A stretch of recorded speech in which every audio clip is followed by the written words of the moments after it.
ഹരേ കൃഷ്ണ. എല്ലാവർക്കും മാധവത്തിലേക്ക് സ്വാഗതം. കഴിഞ്ഞ 2-3 ദിവസങ്ങളായിട്ട് ഭാഗവതത്തിലെ പ്രധാനപ്പെട്ട ഭാഗങ്ങളാണ് നമ്മൾ പറഞ്ഞുകൊണ്ടിരിക്കുന്നത്.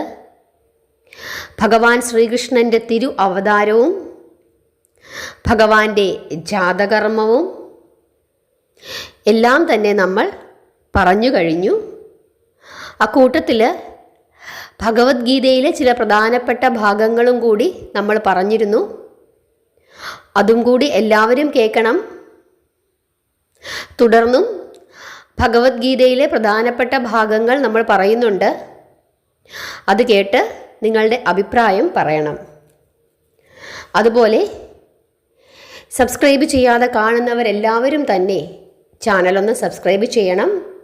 നാമം ജപിക്കണം, പ്രാർത്ഥിക്കണം, കഥകൾ കേൾക്കണം, കഥകൾ പറഞ്ഞു കൊടുക്കണം, കഥകൾ പ്രചരിപ്പിക്കണം. അതും ഭക്തി തന്നെയാണ്. ഇന്ന് നമ്മൾ പറയാൻ പോകുന്നത് പൂതനാമോക്ഷം. കുഞ്ഞു കണ്ണൻ്റെ ജാതകർമ്മമൊക്കെ കഴിഞ്ഞു. ഇനി പൂതനാമോക്ഷം. അവസാനം വരെ ശ്രദ്ധയോടും ഭക്തിയോടും കൂടി കേട്ട് പ്രാർത്ഥിക്കണം. ഹരേ കൃഷ്ണ. 10 ദിവസം വരെ പ്രായമുള്ള ശിശുക്കളെ നിധനം ചെയ്യണമെന്നുള്ള നിർദ്ദേശത്തോടെ കംസനാൽ നിയോഗിക്കപ്പെട്ട നിഷ്ഠൂര രാക്ഷസന്മാരിൽപ്പെട്ട പൂതന എന്ന രാക്ഷസി അതിമനോഹരിയായ ഒരു ലളിതയുടെ വേഷം ചമഞ്ഞ് പല ഗ്രാമങ്ങളിലും ഗൃഹത്തിലും കയറി വിഷലേപനം ചെയ്ത സ്തനം നൽകി വളരെ പൈതങ്ങളെ കൊന്ന് ഒടുവിൽ നന്ദഗോപന്റെ വസതിയിലും എത്തിച്ചേർന്നു. ആരു കണ്ടാലും കൊതിക്കത്തക്ക രൂപലാവണ്യമുള്ള ഒരു നാരീരത്നം, മാറ് കവിഞ്ഞു തുടിച്ചു നിൽക്കുന്ന കുളിർ മുലക്കുടങ്ങൾ, പൂർണ്ണ ചന്ദ്രപ്രഭയെ വെല്ലുന്ന മന്ദഹാസം, സ്നേഹം സ്ഫുരിക്കുന്ന മൃദുകടാക്ഷങ്ങൾ, ആരെയും വശീകരിക്കുന്ന ഭാവവിലാസങ്ങൾ, പുഞ്ചിരി പുതുമലർ പൊഴിച്ചുകൊണ്ട് ആ യുവതി ഒരു അരയന്നപ്പിടയെ പോലെ മന്ദം മന്ദം കുണുങ്ങി നടന്ന് മായാമയൻ മയങ്ങുന്ന ചെറു തൊട്ടിലിനരികിലേക്ക് എത്തിച്ചേർന്നു. മഹാലക്ഷ്മിയെപ്പോലെ ഐശ്വര്യവതിയും രൂപവതിയുമായ ഈ അങ്കന ആരാണെന്ന് ഗോപസ്ത്രീകൾ പരസ്പരം നോക്കി അതിശയിച്ചു. കുഞ്ഞിനെ കാണാൻ പലരും വരുന്ന കൂട്ടത്തിൽ നന്ദൻ്റെ ബന്ധുവർഗത്തിൽപ്പെട്ട ഒരുവളായിരിക്കുമെന്ന് ഒടുവിൽ അവർ അനുമാനിക്കുന്നു. പരിസരങ്ങളിൽ നിന്ന ഗോപന്മാരും അങ്ങനെ തന്നെ വിചാരിച്ചു. യശോദാമാതാവും രോഹിണി മാതാവും ആ സമയം അടുത്തുണ്ടായിരുന്നില്ല. ഭഗവാൻ ശ്രീകൃഷ്ണൻ ശിശു സ്വഭാവം പ്രകടിപ്പിച്ചു. പൂതനയുടെ മുഖം കാണാതിരിക്കാൻ എന്നതുപോലെ കള്ളക്കണ്ണൻ കണ്ണടച്ചു കിടക്കുന്നു. ഈ കണ്ണു ചിമ്മൽ ഭക്തന്മാർ പല വിധത്തിലാണ് വ്യാഖ്യാനിക്കുന്നത്. അനേകം ശിശുക്കളെ കൊന്നവളും ഇപ്പോൾ തന്നെ കൊല്ലാൻ എത്തിയിരിക്കുന്നവളുമായ പൂതനയുടെ മുഖം കാണാൻ ഇഷ്ടപ്പെടാത്തതുകൊണ്ടാണ് കണ്ണൻ കണ്ണടച്ചത് എന്ന് ഒരു കൂട്ടർ പറയുന്നു. എന്തോ ഒരു ഉഗ്രശാസനം അവൾക്ക് നൽകുകയാണെന്നും അവൾക്ക് ഭയമുണ്ടാകാതിരിക്കാൻ അവളിൽ വിശ്വാസം വളർത്തുക എന്ന ഉദ്ദേശമാണ് കണ്ണടച്ചതിന് പിന്നിലെന്നും മറ്റു ചിലർ പറയുന്നു. ഇനി ചിലർ മറ്റൊരു തരത്തിലാണ് വ്യാഖ്യാനിക്കുന്നത്. ഭഗവത്ഗീതയിൽ പറയുന്നത് പോലെ അസുര നിഗ്രഹത്തിനും ഭക്ത സംരക്ഷണത്തിനുമാണ് ഭഗവാൻ ശ്രീകൃഷ്ണൻ അവതാരമെടുത്തിരിക്കുന്നത്. പരിത്രാണായ സാധൂനാം വിനാശായ ച ദുഷ്കൃതാം ആദ്യം വധിക്കേണ്ടത് ഒരു അസുര സ്ത്രീയെ ആയിപ്പോയി. വേദശാസനമനുസരിച്ച് സ്ത്രീഹത്യ, ബ്രഹ്മഹത്യ, ഗോഹത്യ, ശിശുഹത്യ എന്നിവ നിരോധിച്ചിട്ടുള്ളതാണ്. എന്നാൽ ഇവിടെ പൂതനയെ കൊന്നേ പറ്റൂ. വേദശാസ്ത്രമനുസരിച്ച് അത് അംഗീകരിച്ചിട്ടുള്ളതല്ല. അതിനാൽ കണ്ണടയ്ക്കാതെ വയ്യ. പൂതനയെ തൻ്റെ പരിചാരികയായി മാത്രമേ കണ്ടിട്ടുള്ളൂ എന്നും അതുകൊണ്ടാണ് കണ്ണടച്ചതെന്നും മറ്റു ചിലർ വ്യാഖ്യാനിക്കുന്നു. പൂതന വന്നത് കണ്ണന് മുല കൊടുക്കുവാനാണ്. പൂതന അവിടെ എത്തിയത് തന്നെ കൊല്ലാനാണ് എന്നറിഞ്ഞിട്ടും കരുണാമയനായ കൃഷ്ണൻ അവളെ അമ്മയോ പരിചാരികയായോ കരുതി. വേദശാസനമനുസരിച്ച് മാതാക്കൾ 7 വിധമാണ്. പെറ്റമ്മ, ഗുരുപത്നി, രാജപത്നി, ബ്രാഹ്മണപത്നി, പശുധാത്രി, ഭൂമാത, ഇങ്ങനെ 7 വിധം. പൂതന വന്ന് മുല കൊടുക്കുവാനായി കൃഷ്ണനെ മടിയിലെടുത്തു. അതിനാൽ കൃഷ്ണൻ അവളെ അമ്മമാരിൽ ഒരുവളായി അംഗീകരിച്ചു. ഇത് കണ്ണടയ്ക്കുവാൻ മറ്റൊരു കാരണമായി തീർന്നു. ഒരു ധാത്രിയെ അഥവാ അമ്മയെ കൊല്ലേണ്ടി വന്നിരിക്കുന്നു. എന്നാൽ ഇവിടെ ധാത്രിയെ അഥവാ അമ്മയെ കൊല്ലുന്നതും തൻ്റെ പെറ്റമ്മ അഥവാ പോറ്റമ്മയായ യശോദയോടുള്ള സ്നേഹവും തമ്മിൽ യാതൊരു വ്യത്യാസവുമില്ല. യശോദയ്ക്ക് ഭൗതിക ലോകത്തു നിന്നും മുക്തി നൽകിയതുപോലെ പൂതനയ്ക്കും കണ്ണൻ മോക്ഷം നൽകി. ശിശുവായ കൃഷ്ണൻ കണ്ണടച്ചപ്പോൾ പൂതന കൃഷ്ണനെ മടിയിലെടുത്തു. തൻ്റെ കയ്യിലിരിക്കുന്നത് മനുഷ്യരൂപം ധരിച്ച മൃത്യുവാണെന്ന് അവൾ അറിഞ്ഞില്ല. സർപ്പത്തെ കയറാണെന്നു ധരിച്ച് സമീപിക്കുന്നവൻ്റെ മരണം തീർച്ചയാണ്. അതുപോലെ കൃഷ്ണനെ കാണുന്നതിനു മുമ്പ് അനേകം ശിശുഹത്യ നടത്തിയ പൂതന ഇപ്പോൾ തന്നെ കൊല്ലുമെന്നുറപ്പുള്ള സർപ്പത്തെയാണ് കയ്യിലെടുത്തിരിക്കുന്നത്.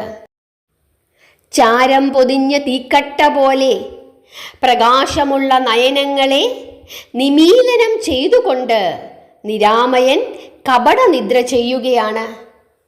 പൂതന ആ പൈതലിൻ്റെ നിർദോഷമായ വദനത്തെ ഒന്ന് വീക്ഷിച്ചു. അതിൽ സ്ഫുരിച്ചിരിക്കുന്ന തേജസ് കണ്ട് പൂതന ഭയചകിതയായി. ആ രാക്ഷസി സാവധാനം കുഞ്ഞിനെ കയ്യിലെടുത്ത് ചുംബിച്ചു. എന്നിട്ട് നിലത്തിരുന്നു. മാറോട് ചേർത്തു പിടിച്ച് വിഷം പുരട്ടിയ മുലഞ്ഞെട്ട് അവൾ കുഞ്ഞു കണ്ണൻ്റെ വായിൽ തിരുകി കയറ്റി. മുല വലിച്ചു കുടിക്കുന്ന നിമിഷത്തിൽ തന്നെ കണ്ണൻ മരിച്ചു വീഴുമെന്നായിരുന്നു അവളുടെ പ്രതീക്ഷ. എന്നാൽ ശിശുവായ കൃഷ്ണൻ രോഷത്തോടെ അതിവേഗം മുലഞ്ഞെട്ട് വായിലാക്കി.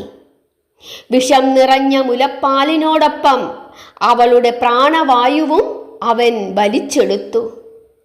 മറ്റൊരു തരത്തിൽ പറഞ്ഞാൽ മുലപ്പാൽ കുടിക്കുന്നതിനോടൊപ്പം പൂതനയുടെ പ്രാണനും കണ്ണൻ വലിച്ചെടുത്തു. വേദന കൊണ്ട് ആ രാക്ഷസി ഞെളിയുകയും പുളയുകയും ചെയ്തുകൊണ്ട് കുഞ്ഞിനെ നെഞ്ചിൽ നിന്നും തള്ളി നീക്കാൻ ശ്രമിച്ചപ്പോൾ കുറച്ചുകൂടി ശക്തിയായി കുഞ്ഞ് മുലയിൽ അള്ളിപ്പിടിച്ചു. അയ്യോ ഉണ്ണി വിട് എന്ന് കരഞ്ഞുകൊണ്ട് കുഞ്ഞിൻ്റെ മുഖം തൻ്റെ മുലയിൽ നിന്നും തള്ളി മാറ്റാൻ ആ രാക്ഷസി വീണ്ടും വീണ്ടും കഠിന വേദനയോടുകൂടി പരിശ്രമിച്ചു. പക്ഷേ ശ്രീഹരി അത് വകവയ്ക്കാതെ അവളുടെ മുലകൾ മാറി മാറി വീണ്ടും വീണ്ടും അതിശക്തിയായി നുകർന്നുകൊണ്ടേയിരുന്നു. ഒടുവിൽ പ്രാണവേദനയോടുകൂടി ആ രാക്ഷസി തൻ്റെ സ്വരൂപം പൂണ്ട് കൈകാലുകൾ നിലത്തടിച്ച് ഞെളിഞ്ഞു പുളഞ്ഞ് പല്ലുകളിളിച്ച് 8 ദിഗന്ധങ്ങളും മുഴങ്ങുമാറ് അലറി വിളിച്ച് കണ്ണുകൾ തുറിച്ച് വജ്രപാതമേറ്റ വൻമല പോലെ ചത്തുമറിഞ്ഞു മലർന്നു വീണു. അവളുടെ നവദ്വാരങ്ങളിലും രോമകൂപങ്ങളിലും കൂടി രക്തം സ്രവിച്ചുകൊണ്ടിരുന്നു. അങ്ങനെ പ്രാണനെ പ്രാണനായകനായ ശ്രീഹരിയുടെ തിരുവക്ത്രത്തിൽ സമർപ്പിച്ചുകൊണ്ട് അവൾ ലോകം വെടിഞ്ഞു. ലോകത്രയനാഥന് പാനം ചെയ്യുവാൻ പ്രാണൻ നൽകിയ പൂതനയ്ക്ക് അങ്ങനെ മോക്ഷപദം ലഭിച്ചു. മുലയൂട്ടി വളർത്തിയ യശോദയ്ക്ക് അർഹമായ മുക്തിയേക്കാൾ പരമശ്രേഷ്ഠമായ മുക്തിയാണ് മുലയിൽ കൂടി പ്രാണനെ ദാനം ചെയ്ത പൂതനയ്ക്ക് ലഭിച്ചത്. പക്ഷമറ്റ കരിമല കണക്കെ ചത്തുമലച്ചു കിടക്കുന്ന ആ രാക്ഷസിയെ കാണാൻ ആബാലവൃദ്ധം ഗോപാലകരും അവിടെ വന്നുകൂടി. തങ്ങളുടെ പൊന്നുണ്ണി പൈതലിന് എന്തെങ്കിലും സംഭവിച്ചോ എന്നറിയാൻ ഗോപന്മാർ ഓടി വന്നു. ഉണ്ണികൃഷ്ണൻ നിർഭയനായി പൂതനയുടെ മാറിൽ കളിക്കുന്നത് കണ്ടപ്പോൾ അവർക്ക് ആശ്വാസമായി. അവർ ഓടി വന്ന് അവനെ എടുത്തു മാറ്റി. യശോദാമാതാവും രോഹിണീമാതാവും ഒട്ടും വൈകാതെ ശുഭകർമ്മങ്ങൾ ചെയ്തു തുടങ്ങി. അവർ പശുവിൻ വാലുകൊണ്ട് അവൻ്റെ ശരീരം ഉഴിഞ്ഞു. ശിശുവിനെ ഗോമൂത്രത്തിൽ കുളിപ്പിച്ചു. ഗോക്കളുടെ കുളമ്പടിയിൽ നിന്നുയർന്ന പൊടി കൊണ്ട് കണ്ണൻ്റെ ശരീരം അഭിഷേകം ചെയ്തു. പിൽക്കാലത്ത് അമംഗളകരമായ അപകടങ്ങൾ ഉണ്ടാകാതിരിക്കാനാണ് ഇതൊക്കെ ചെയ്തത്. കുടുംബത്തിനും സമൂഹത്തിനും മൊത്തത്തിൽ ജീവജാലങ്ങൾക്കൊക്കെയും പശു എത്ര സുപ്രധാനമാണെന്ന് ഈ സംഭവം വിവരിക്കുന്നു.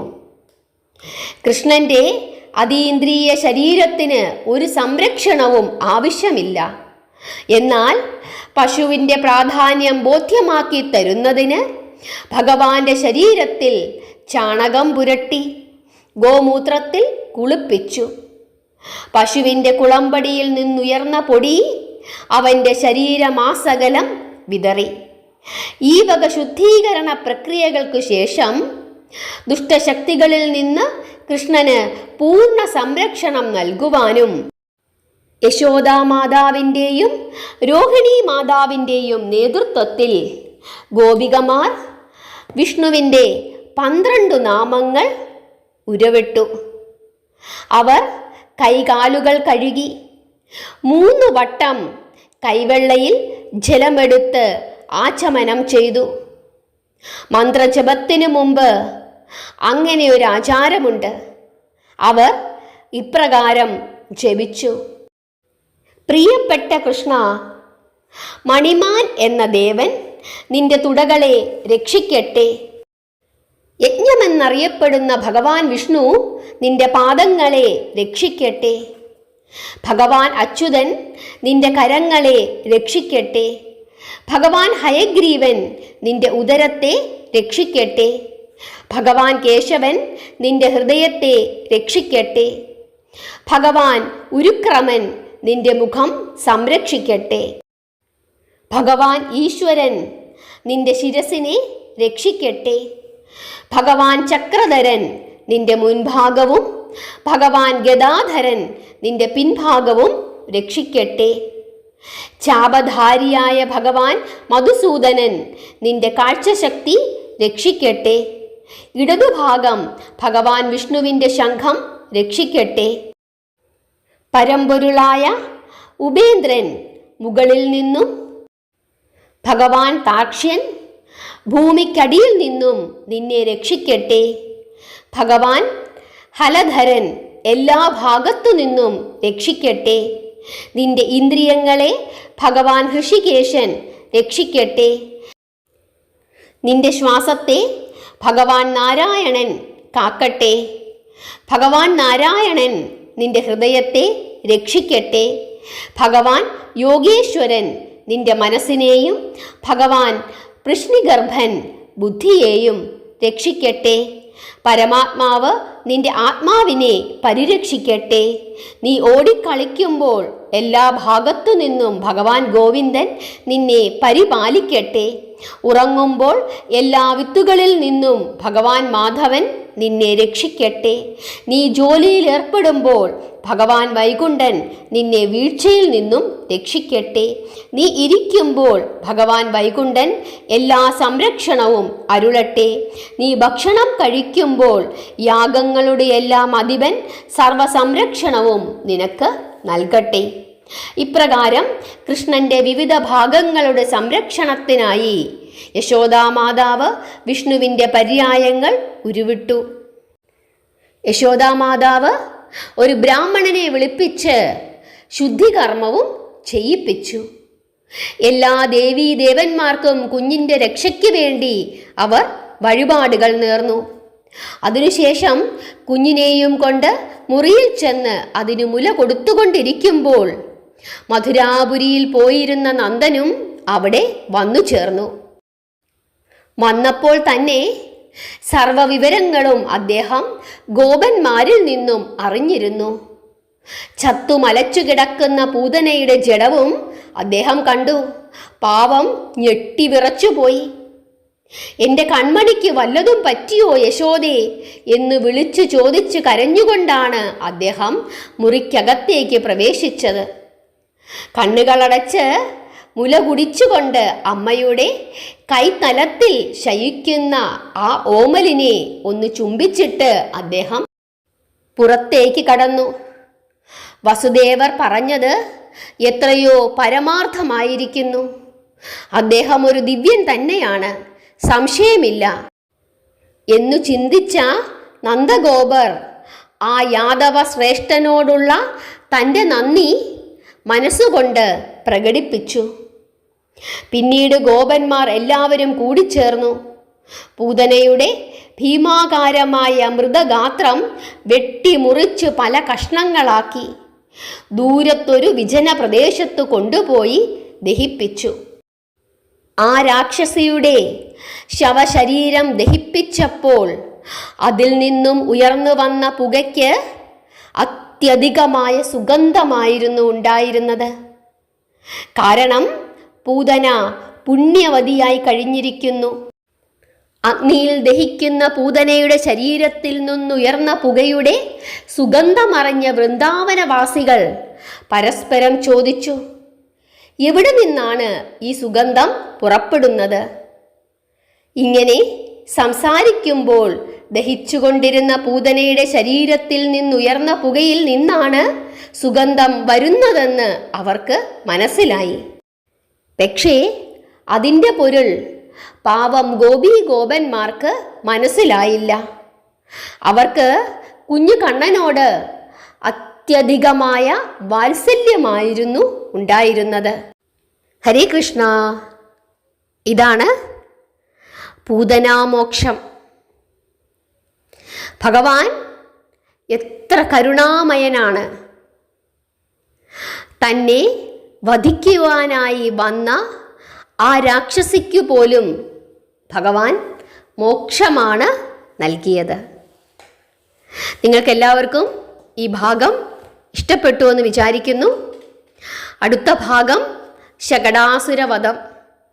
വളരെ രസകരമായ പ്രധാനപ്പെട്ട ഭാഗമാണ്.